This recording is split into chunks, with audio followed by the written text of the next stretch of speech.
What up, Facebook Live? Good to see you. Let's see if I can get this set up properly. I think we're good. Hopefully you are having an amazing day. Let me actually get the podcast version of this going, because I promised you that I would capture that. Welcome, everyone, as you're signing on. Love to know where you're tuning in from and 3 things you are grateful for today. Look at those numbers go. Awesome. 2 p.m. is probably a good time. Anyways, welcome. Today we're going to be talking about, the topic is, should your stage of life, so your age, stage of life, should that be determining what your priorities are and what you need to be focused on? Now, when I was younger, this used to bug the tar out of me because I didn't want to have to wait till I got older to start thinking about how to be fulfilled and enjoy life and really get the most out of it. At the same time, whoop, lost y'all. Sorry about that. Let me see if I can get this set up a little better. Yali, happy Monday. Good to see you. Let's see. That is our amazing puppy Foz downstairs. Let me stop that real quick.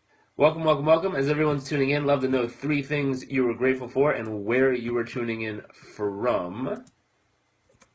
3 things you're grateful for, where you're tuning in from, as we get started here.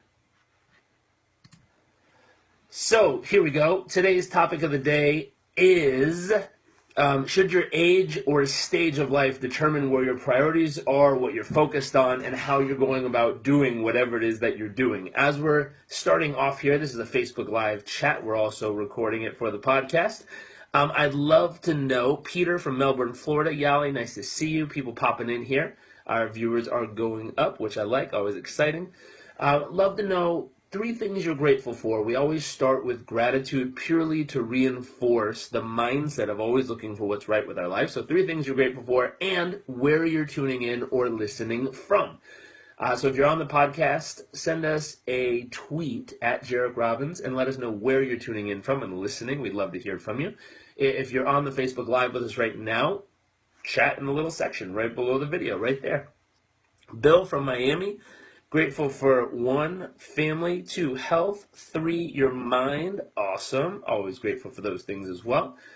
So thank you for participating, those of you who are. I'm always excited. The one thing I've learned is no matter what I have to share on a live feed or a podcast like this, what's fascinating is usually what you have to share helps start a discussion with other people who are watching or listening, and it helps them better understand the material, get a different viewpoint.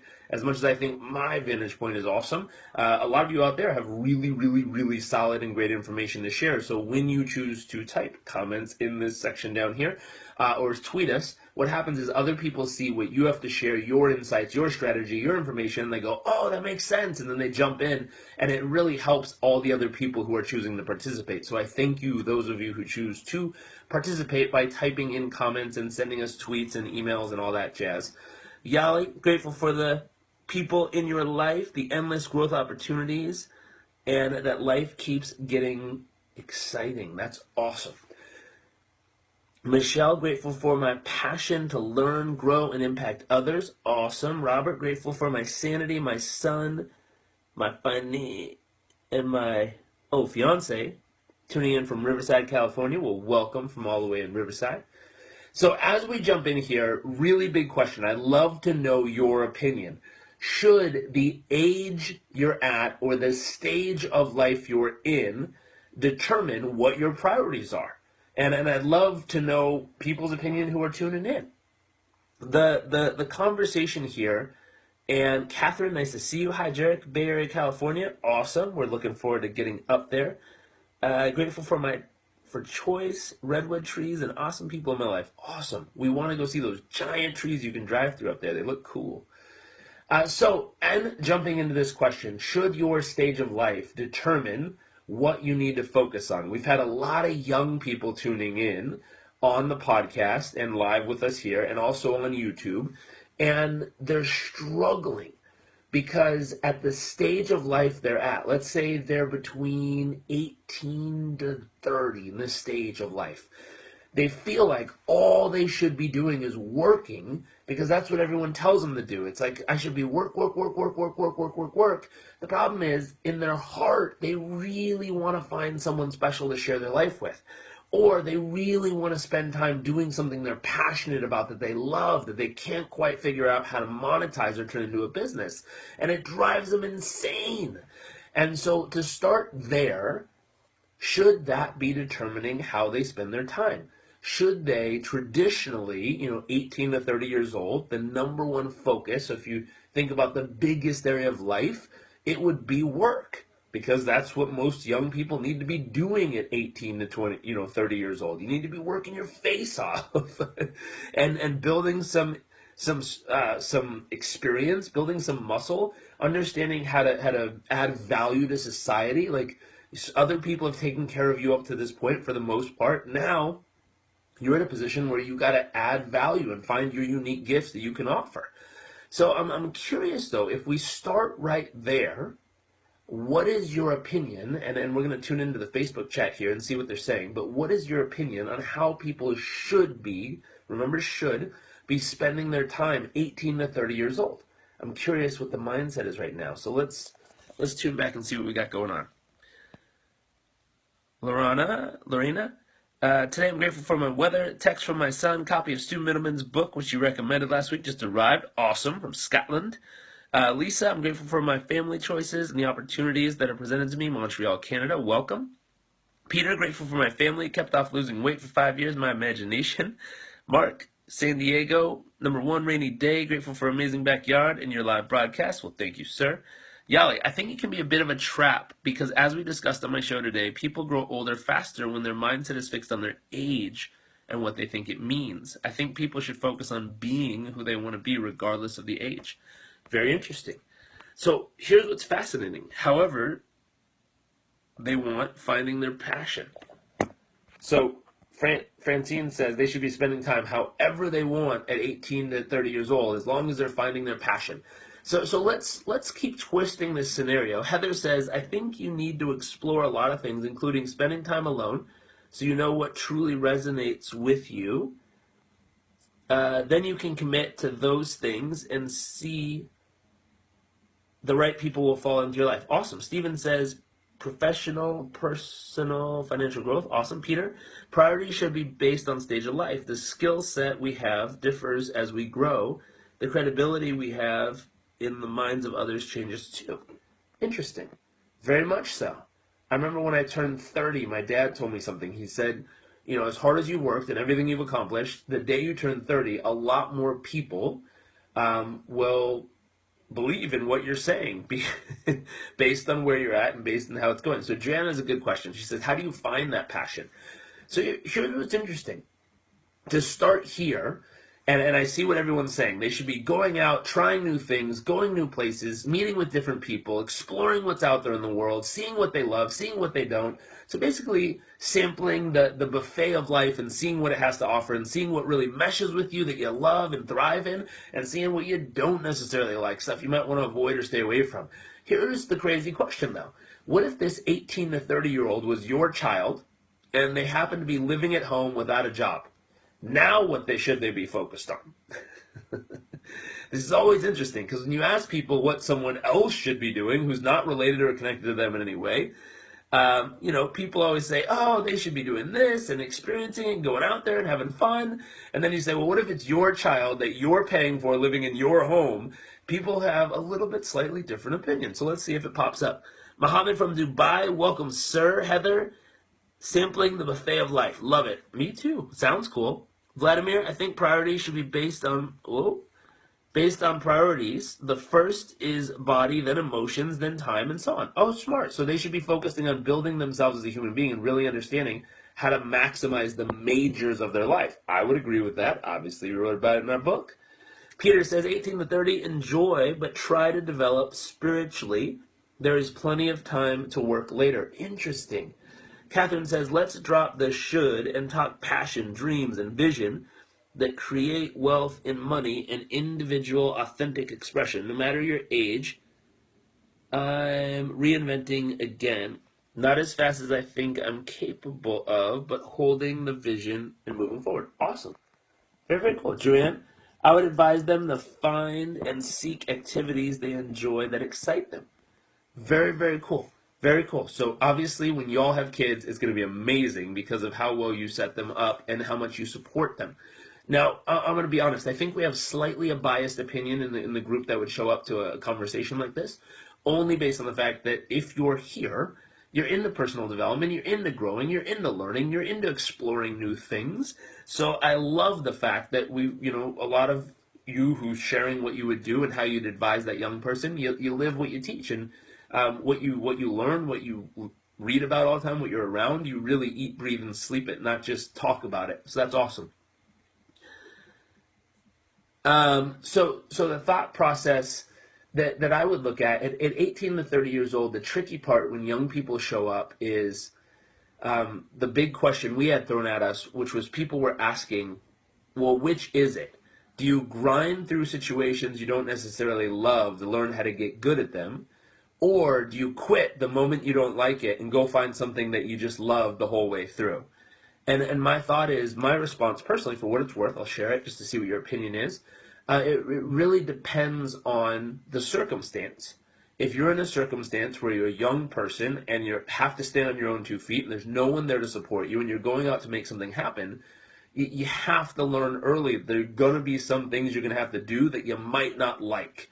Now, one thing we wrote about in our book is falling in love with hard work, and it's the concept of if you're in a situation that you have to work a job to pay the bills, to do something, to cover the costs of living, to pay for a child you might have, to help out family members who are in need. If you're in a position that you have to go grab 1, 2, maybe 3 jobs in a moment just to get by and pay the bills, and it's something you don't like doing, but you have to excel at it in order to succeed. In that thought process, yes, learn how to fall in love with hard work. Learn how to say, listen, I don't care if I think I'm better than this, smarter than this, stronger than this. It doesn't matter. If this is the opportunity life is handing me, I'm going to maximize it for the moment I have in it. I'm going to excel at it. I'm going to be really, really proficient and good at it. I'm going to really make the most of it. Then I'm going to choose to move on eventually to something else. I had a client many years ago who was struggling with getting his first job. And one thing we said is, listen, in the beginning, take whatever job you can get. Be the best person they've ever had work at this, ever. Now from there, ask them 6 months into it, 3 months into it, hey, if I've earned it, I'd love a recommendation letter from you to give me the opportunity to maybe grow into a better job here or other jobs available. And what's interesting is when they do that, you get this letter. Now this says, hey, this is the hardest working person we had. They totally excelled. They were totally amazing. And allows you to go shop for something better based on results you've delivered, not based on ego or attitude or thinking you're better than whatever it is you have. So it's strategy of growing at that stage and age of life. Let's see, there's a few things that came in here. Heather says, my friend's daughter is living on the couch, 18 right now, despite exceptional life experiences. Her mom has cut off funding, so she now has to find her own way and learn the value of a thing. It's interesting. That's a very, very interesting and daunting situation. Heather, we'd be happy to send that young one a book if she's open to reading it, because our book was written for people exactly at that moment and stage of life trying to figure out how to transition and open up the world and go out and do what she wants to do. She's not open to it. Obviously, it's not worth sending, but if she's interested, we'd be happy to send her one just to support her. Muhammad says, Jairek, I used to ask about facing fear all the time. Good news, I started meeting my fears. Thank you for the guidance. You're welcome, Muhammad. Welcome back. He had asked a question a long time ago, how do you overcome fears? And I said, face them head on and just do them. And now you won't be afraid of them. It's already accomplished. So it looks like you took some action. Thank you for that. Vladimir, Live It book is great. I really like the idea from your live cast, a master body for the next 10 years, then emotions for the next 10 years. Wonderful. That thought process of getting a PhD in each major subject of life, it's really important. So coming back to this, Heather thinks Jairek might be exactly what she needs. Hopefully it's a helpful tool. We've gotten lots of feedback from young people that it's very much helped them in those transitionary moments of their life. Older people too, but a lot of young ones. So here's the thought process. My belief is if you're in that position where you're 18 to 30 years old and you're searching for what it is, the first step, you might have to take 3 or 4 jobs in the beginning, learn to fall in love with them, learn to really get them, perception and procedure on your side where you're going about it in a way that makes it fun. You're mentally approaching it in a way that really amplifies who you are. But then from there, obviously don't just settle for what you're stuck with if you don't love it. From there, really truly start raising the bar and saying, now that I've got a little momentum, now that the bills are paid, now that I've got a little foundation set up, what do I actually love doing? What am I really passionate about? Now, Joanne had a great question. She said, how do you find your passion? And with that, how do you find your passion question, the best way I've heard it described is it's when you fall in love with life. And when you fall in love with life, 3 things happens. Time disappears, first off. And you got to think about moments in your life. Think about activities. Think about people you've been with. Think about places you've gone where literally while you were there, time completely disappeared. Like one moment it was the morning, the next moment you don't even know what happened, but it was bam, late afternoon or evening. You're like, wow, where did that day just go? But in a great way. It's like you were so invested in the moment. You were so in the flow, as the author says, that literally time disappeared. The secondary factor that happens is you disappear. Meaning, you hear people where they're so focused on a project, they're so focused on a mission, or so focused on doing something, they forget to eat, they forget to sleep, they forget like the basics of life, and they kind of just disappear into the moment, experiencing whatever it is that life has to offer. So first, time disappears. Second, you disappear. Your needs, wants, desires, all these things, they kind of disappear into the moment, and you're just there. You're just in that moment, experiencing the bliss of whatever's happening. And then third, nothing else matters. So someone could come up to you and be like, oh my gosh, this is happening, and that's happening, and this problem, and that challenge, and these things.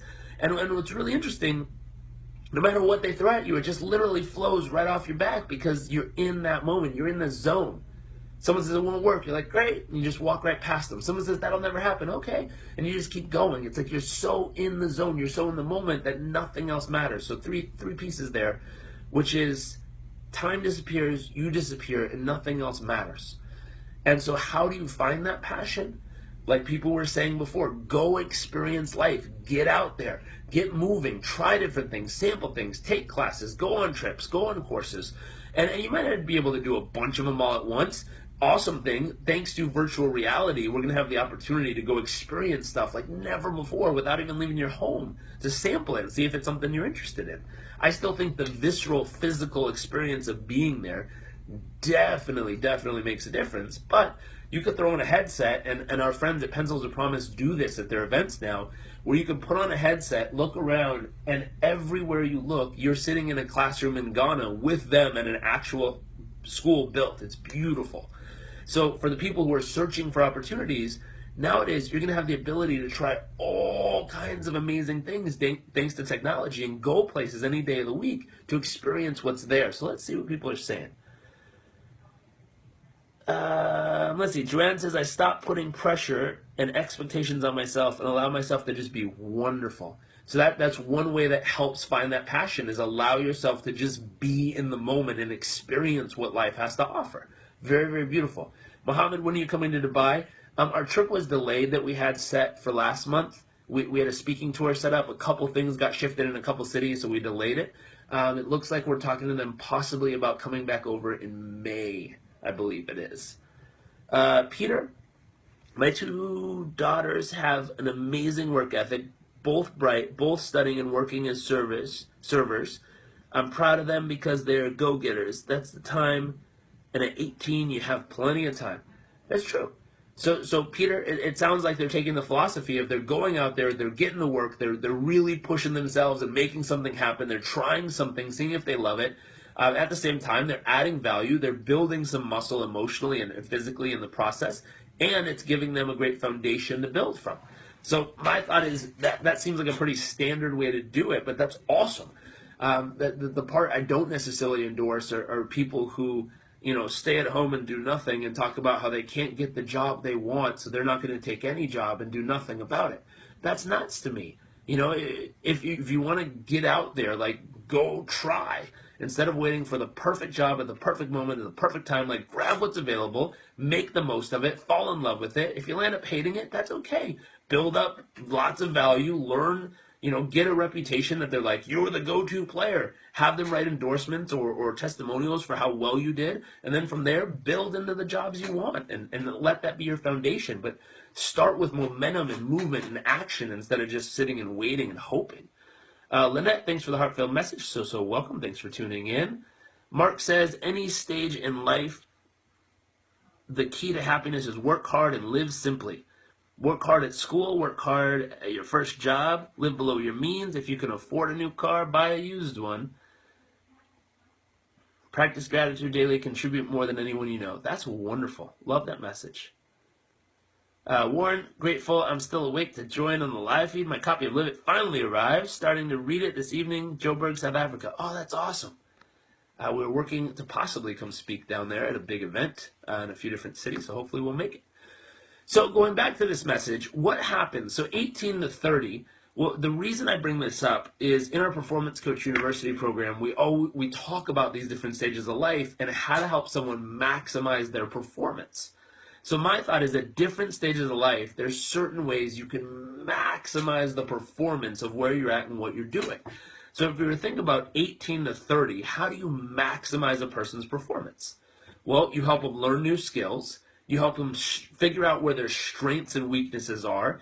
You help them figure out how capable they are.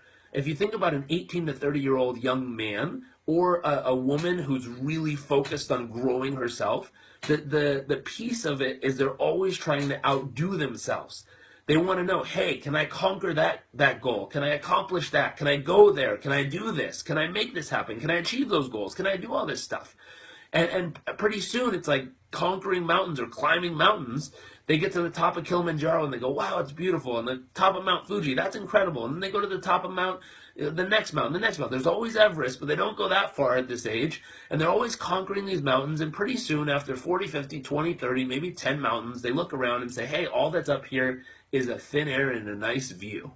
And you start hearing the phrases like, no matter which city I go to, it's starting to seem the same. No matter how many times I date this kind of person, they all start to seem the same. No matter how many times I try this new job, it always seems the same. And what happens is you start to hear this pattern. And the pattern is, no matter what happens, it starts to seem the same. And what they start looking for is, what is it that they believe is worth investing their life into? And this comes to around 30 years old. So right around 30 years old, you hear people say, I wonder what's worth investing my life into. And investing your life into is such a big thought. I mean, you're literally going to invest your whole life into this project, this mission, this purpose, this passion, whatever it is you believe in. And at that moment, that's when things start to get really serious. And Joanne, like you said, people put a lot of weight on their shoulders and start talking about like, oh man, I've got to figure out this passion, this purpose. I got to figure out what's worth investing my life into. And the transition goes from someone who's trying to just prove to themselves what they're capable of. And I'll go back just a second. If someone is at this younger stage of life and they feel that they haven't proven to themselves what they're capable of, they need to go out and adventure a whole lot more. They need to go sample what life has to offer. They have to go out there and take those adventures, try new things, get new experiences, go out with new people, try those things where it literally builds up their experiences of life and shows them what they're really capable of. They've got to fail at something 4, 5, 6, 7 times and then finally get it right to prove to themselves that they can make something work, that they can make it happen. So that process of going about it, that process of, tripping and standing up and keep hiking up the hill, it's okay, it's part of the journey. That's that younger stage that you see a lot of people go through. Now, sometimes people never grow out of this stage. I've met people 50, 60 years old, 70 years old, who are still just trying to prove to themselves what they're capable of. And that's their journey. That's what they're up to. Now, for a lot of people, though, after so many years of doing this, they start to get the gist and they start to become satiated with just trying to prove how strong they are mentally, emotionally. And at this point, they're ready to transition to something they want to pour their life into. They believe is worth investing their life into. That's the phrase you hear a lot of times. Now, when that happens, how do you know what's worth investing your life into? Some people believe what's worth investing their life into is what gives them the strongest ROI. So whether they're happy, it doesn't matter. They just want to know that it's going to make the most money as fast as possible to give their family the best ability to live the greatest life. And that's what they know is worth investing their life into. Other people, they say, listen, what's worth investing my life into is my passion, my purpose. It's things that make me feel alive, and things that, time disappears, I disappear, nothing else matters. I fall in love with life, and that's what's worth investing my life into. Other people, they say what's worth investing life into is something that serves other people, that makes a difference. So nonprofit work, or giving back, or church, or finding a way to make a difference, or somehow just helping everybody. And everyone has their own determining factors. But if you're tuning in and you've gone this far with us, what I'd ask you, what are the factors, the criteria you personally use to determine what is worth investing your life into? So, Vladimir, I don't really care what will happen to me until I have someone to coach, to deliver value. Interesting. Thanks for you and your dad. Unfortunately, can't join PCU right now. That is okay. Thank you for mentioning it, but today is the final day that we're enrolling into our live version of PCU. We have been teaching Performance Coach University. This is the second time we're teaching it live. We're going to package and record everything, and then it's going to turn into a fully digital at-home study course that people can take on their own time. But today's the last time we're teaching it live. If anyone wants to join us, you're welcome to go to performancecoachuniversity.com. 12-week online training program. If you use the code, all lowercase, all one word, what is it? Bonus pack, I think it's bonus pack 3. There's a $250 discount left on today that we left on. We took away the rest of the package, but we left the discount on for you if you're interested. Let's see. Joanne says, anything that adds to my bucket of gold. I like that. Sounds cool. I want a bucket of gold. Sounds fun. So the whole thought process is really, truly figuring out what is your personal criteria. Oh, that's your personal criteria of what's worth investing life into, which is anything that adds to your bucket of gold. Wonderful. Great metaphor. So the thought process is, if you're listening to this still, what is worth investing your life into? Now this is something, it's a big decision-making factor. It's something we also cover in PCU, but helping people coming up with their personal formula for what's worth investing life into and what's not worth investing life into, what's worth investing your moments into and what's not. And so one criteria we used when we were teaching a live training online to people who were interested in this kind of stuff is we said, if there's 3 levels of criteria. One, what are 3 broad pieces of criteria that would have to be present for you to consider worth, investing a piece of your life into something? So what's a broad piece of criteria? Like, it would have to do good in the world. It would have to be something that is within a certain amount of time, because I only have so much time. Or it has to be something that, I could do with my children. So broad criteria. And you want to make sure, if you came up with at least 3 pieces of broad criteria, that it meets at least 2 of them first off. Second level is, what are some really, really, really, really specific criteria? And you want to come up with at least 3 pieces of specific criteria. And 3 pieces of specific criteria would be something like, it has to be only on Thursdays at 3 p.m. That'd be one piece of criteria. Second criteria, it has to be taught by someone who's at least 7 feet tall. I don't know. But whatever those criteria would be, those are silly ideas, but you come up with 3 broad pieces of criteria, 3 specific pieces of criteria. Now, as long as it meets at least 2 of the 3 broad criterias and at least 1 or 2 of the 3 specific criteria, now you know it's something worth moving on. So that's an example of a way that we help people narrow down. There's other examples we use as well, but that's an easy one to remember. And then once you've narrowed it down and say, hey, it meets the broader criteria, it meets the specific criteria, boom, let's take action on it.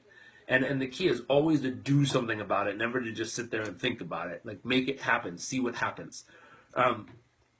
Muhammad was talking about what happens when fear pops up, the uncertainty of, should I do it, should I not do it, will it work, will it won't work, I don't know, all those thoughts and emotions. The key in that moment is literally to stand up, face the fear, get to the other side, look back, and for the most part, people usually realize, hey, it wasn't as bad as I thought. It was actually pretty cool, and they enjoyed it. Or they get to the other side and go, shit, never do that again. And they figured it out quickly. So with all of that, so all of a sudden that 30-year-old stage of life, 30, 45, 50 years old, 55 years old, this is usually when people spend time working, breathing. Work, breathe, work, breathe, because they're grinding away at something they love, something that's worth investing their life into. Usually, and what is that? Interesting. Usually, what's interesting is somewhere around 45, 55 years old. Now this is slightly different for men and women, at least from what I've read and seen and experienced and working with different people. Right around 55 years old, what's fascinating is men start to hit a stage where they start questioning everything they've invested their life into thus far. And so what's fascinating is they look back at their life and they say, wow, was it worth it? Did it really matter? Was it really important? And this is a transitionary stage of their life where they look around and they start noticing different things are happening, and they start trying to figure out what was the point of all that? Does anyone even care? Do they even care? Did it matter? Was it important? And they start re-questioning all of what they've done and all of who they are. And they're trying to figure out what is the one gift they believe they have to deliver to society. And if you think about it, as a man generally gets older and older, at some point testosterone levels will start to go down, and he'll be a lot more in the flow, experiencing life, enjoying what life has to offer. He'll start to calm down on his drive and focus and intensity and be in a lot more a place where he just starts to relax and enjoy more of life and the moments around him and the people around him. On the flip side, as a woman transition and the hormones change in this older stage of life, she tends to, have testosterone rise a little bit, going through menopause, stuff like that, and all of a sudden she has a lot more drive, more focus, more intensity. So this is usually a stage of life where now in the 50s, 60s, 70s, she starts to usually take the reins. She starts to normally drive more and have more direction and intensity on what they want to do and how they want to do it and where they want to go. And it made a lot more sense to me because you always hear older men, let's say 60, 70 years old, when you say, what's the secret to that lasting love and relationship? They go, oh, just say yes to whatever she wants. And I always laughed. I'm like, wow, I don't know if I'm that kind of guy. And there's a lot of things. Like, of course I want to make her happy, but I'm driven. Like, I take her with me and do stuff. And I noticed when I started studying the biochemical shifts men and women go through as they get older, not everyone goes through it. Not everyone likes it. But all of a sudden, a woman will start to have more testosterone as she gets older because her hormones and body will change. And then a man's testosterone starts to go down usually. And all of a sudden, it's like, bam, things shift. And she starts to drive. She starts to take lead. She starts to be more driven of where she wants to go and how she wants to do it. And he starts to relax. Let's see. Michael says, holy crap, Jairek, I'm getting ready to turn 50 in 2 months, and man, did I need this today. I'm at that point now where I'm looking back on my life, trying to find my way in this life. Thank you for this today. You're so welcome. It's a moment of transition. Realize you're fine. Everything's going to be A-okay.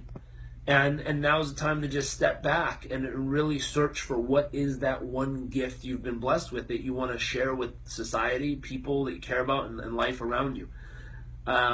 Simon says, when you're bigger than your goal, you have a career. But when your goal is bigger than you, then you have purpose. Very interesting. So if I take a stab in the dark, Simon, are you somewhere in your 30s to 50s? I'm guessing. Somewhere in there. And that would be the mindset of that stage and age and moment of life. So, or you might be way beyond that and you're wiser looking back on those moments. But Michael, glad to help. Simon, always curious of where you're at and how that approach and that mindset. I agree with it. I think it's awesome, but I'm right at the beginning of that giant stage of life. So I'm just in my 30s. So for me, you're right, having a mission that's so much bigger than me is what life is all about right now. And that's why we're doing what we're doing. We're trying to reach more people, make a difference, ignite those sparks, have our message ripple around the world, change a bunch of people's lives. Realize they can't just do it on my own, so we created a program to train other people on how to do it so that they can help us reach more people. 36, you're good. That's where we're at. That's the stage of life. So, with all this conversation, I have to jump because my wife and I have a meeting to go work on some awesome webinar trainings for y'all that we're building out for this week. I hope you found this valuable. I hope you found this useful. Thank you for contributing in the conversation and the comments here. If you found it useful, please click that share button and type a little message of why this is useful, what was useful about it, and why other people should take a moment to tune in. We really appreciate that. If you're someone out there who owns a business, runs a business, manages a business, or really truly is just looking to maximize your own personal performance or your team's performance, please go over to performancecoachuniversity.com and join us. Our last enrollment day so that you get all the materials on time is today. Class starts on Monday the 14th. It's 3 sessions a week. We have it for 12 weeks. It's online. We'd really, really love for those of you to join us. It's specifically made for if you're a coach who wants to really up your game, all the materials there. If you're someone who's trying to become a coach and piece together how to be a coach, all the materials there. And if you're someone who owns a business, runs a business, or manages a sales team or a team within a big organization, this will help you maximize your personal performance and your team's performance. That's what it's built for. Anyways, thank you. Michael says, you have no idea. Can't thank you enough, brother. God bless. Welcome. Glad to share. Catherine, thank you. You're welcome. Gene Guy, hey. Hello, sir. Welcome. Vladimir, thank you. You're so welcome. So have an amazing day. If you're interested in Performance Coach University, please click over there, check it out, and join us. That code is bonuspack3. Just got reconfirmed. It's all one word, all lowercase. And I will see y'all later. Bye.